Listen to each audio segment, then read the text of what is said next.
A common struggle of young men after successfully abstaining from nofap is the transition into healthy sexual interactions and relationships. Finding new ways of successfully navigating relationships can be a tough process after dealing with years and years of pornography addiction. Now, how seriously should we take ourselves in stepping out of this addiction and cultivating real-life meaningful relationships? And then, how carefully should we conduct ourselves in sexual matters? I would say, well, as carefully as you conduct yourself in any matter of importance. That stretches all the way up to the top, whatever the top is.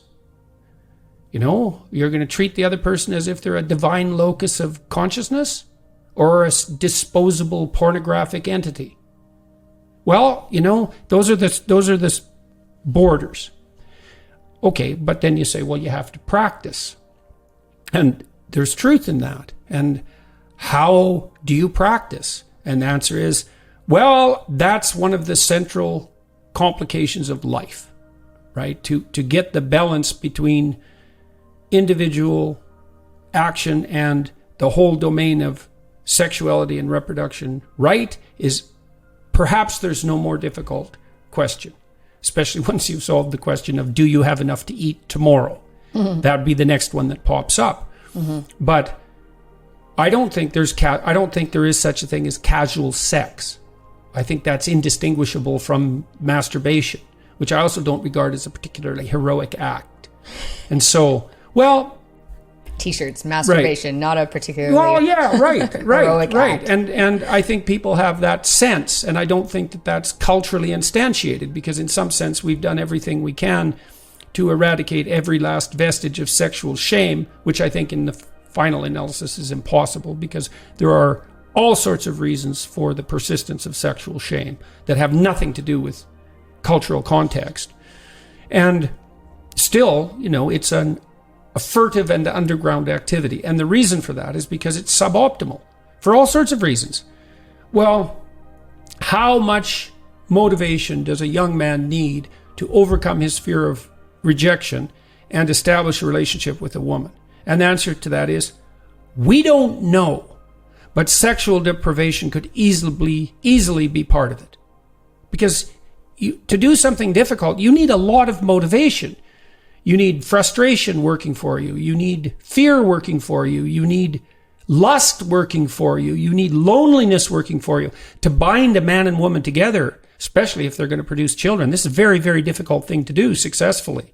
And so anything that interferes with that is to be viewed with extreme skepticism. And that's undoubtedly part of the reason that shame around hedonistic sexual activities remains a constant, despite our best attempts to eradicate it.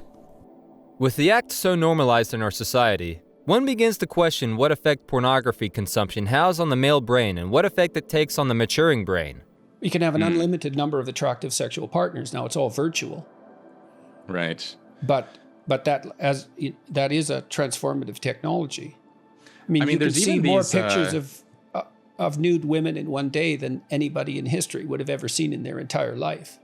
Watching pornography exposes men to a vast amount of sexual content, including more nude women in a short period than they could have seen 100 years ago across their entire lifetime. This exposure could potentially lead to desensitization of sexual stimuli, creating a need for more extreme or novel forms of sexual content to achieve the same level of arousal.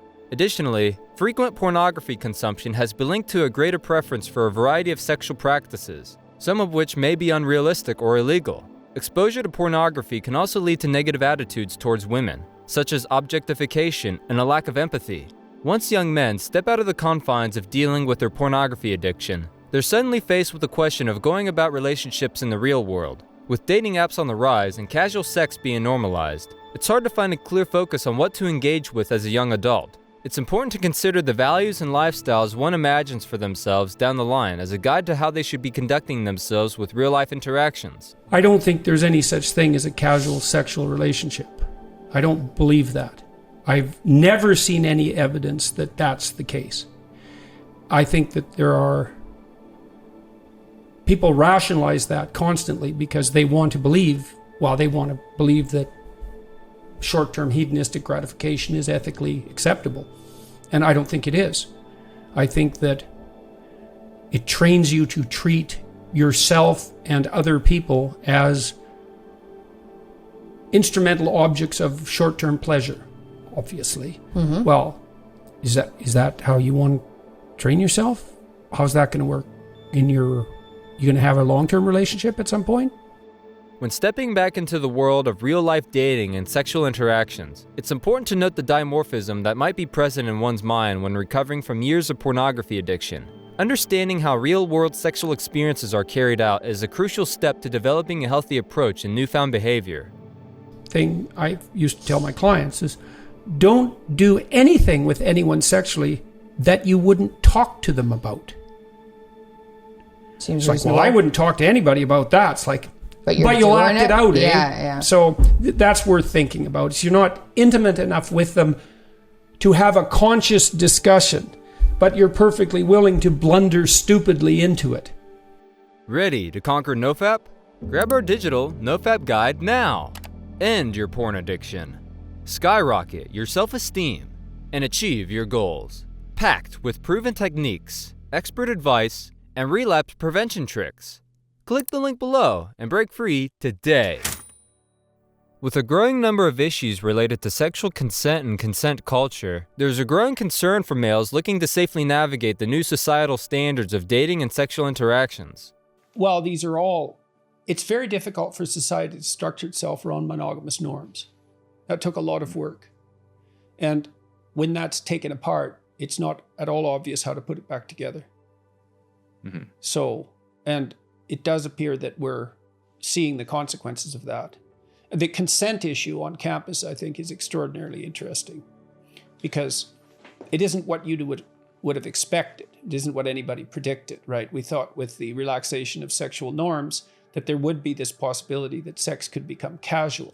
And there is an insistence. It's so strange to watch, and this is associated with your luxury belief idea.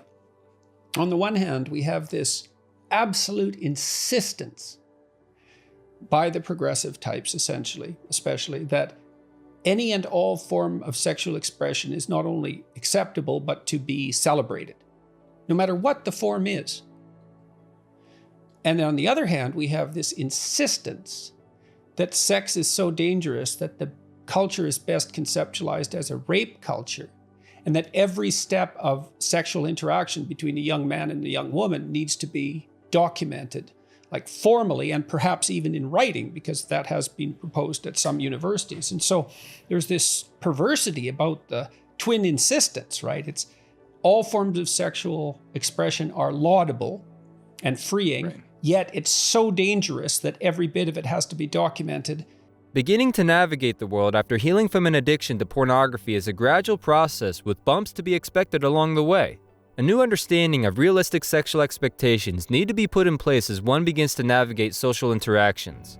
Understanding the negative effects of pornography in the brain is a crucial component to preventing relapse and continuing developing more of a habit to dealing with real-life social interactions. One key takeaway is to forget the unrealistic expectations of social and sexual interactions that pornography embeds, and to develop your own healthy and realistic way of navigating relationships. Thanks for watching! Did you like this video? Then show your support by subscribing, ringing the bell, and enabling notifications to never miss videos like this. Thank you!